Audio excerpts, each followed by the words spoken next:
How to transfer Instagram account from one phone to another. What's up everyone? Welcome to another tutorial. In today's video, I'm going to be showing you guys how you can easily transfer your Instagram account from one phone to another.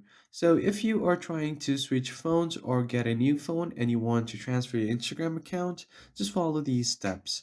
First thing first, you have to open up your Instagram and make sure that you are logged into your account. Once you are logged in, you just have to go ahead and tap on your profile, then tap on the three horizontal lines at the top right corner, and it will take you to your settings and activity. Now, all you need to do is scroll all the way to the bottom and you will see this logout option.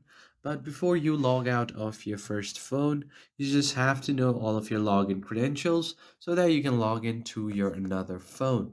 So go ahead and tap on logout and then tap on logout right here.